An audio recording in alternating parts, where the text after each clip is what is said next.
We are starting with a very sad story. We broke this on the website early this morning.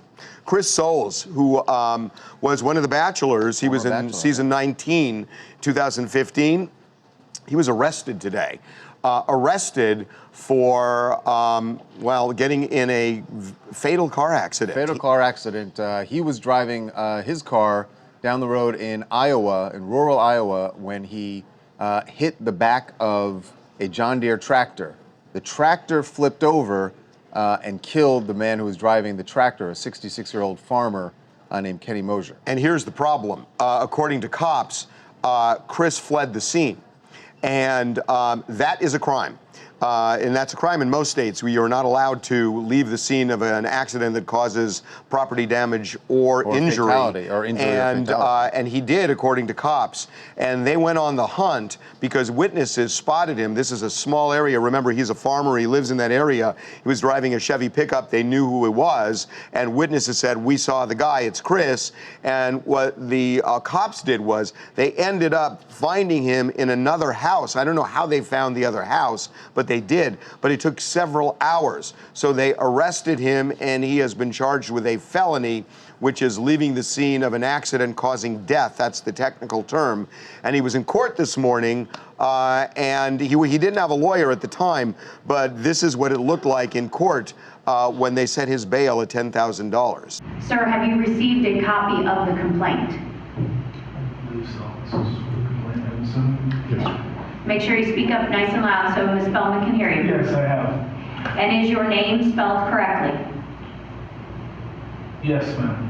Mr. Soules, you are charged with leaving the scene of an accident causing death. So in court, they set his bail at $10,000, guys. They kept the charges the same. He has been released, and he did release a statement just recently apologizing to the family of the victim and just for the situation as a whole. So the question now, there was a death, and, you know, look, I mean, the handwriting's kind of on the wall here. The question is, are they going to charge him with vehicular manslaughter? We know that they found, at least the cops say, they found an open container of a container of alcohol in the car. So it sounds like, and I'm not sure how they found the container. It may have been that they got a search warrant, so it may have been when they searched the Chevy, they found the container. That's what I think happened. But if they found a container, the question is, are they going to charge him with some kind of alcohol-related manslaughter, or you can charge somebody with vehicular manslaughter even if there's not alcohol. Right. So the question is, will they charge him? And a lot of times what they'll do is they'll file a lesser charge, do the investigation they need, and then they will do the next step. Now, it is complicated by the fact that it took hours for them to get to him. And what happens in situations like that, at least when it comes to consuming alcohol and then driving, it's very hard for prosecutors to prove because they don't know whether he drank after the accident or before. And by the way, we should say, even the container they found in the car, we have no idea of knowing when that container was open. And even if it was, even if it was open, you have no idea when he drank. He could say, I didn't drink. Right. And they're going to have a hard time proving it because they didn't catch him contemporaneous to the actual accident. It was hours later. Nonetheless, even if they can't prove that, they still could charge him.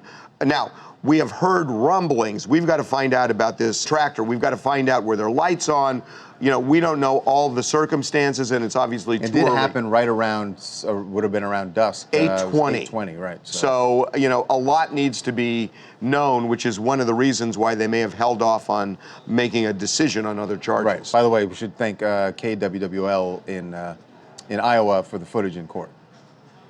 Hi, this is Anna Critelli from New Jersey, and I certainly agree with Harvey.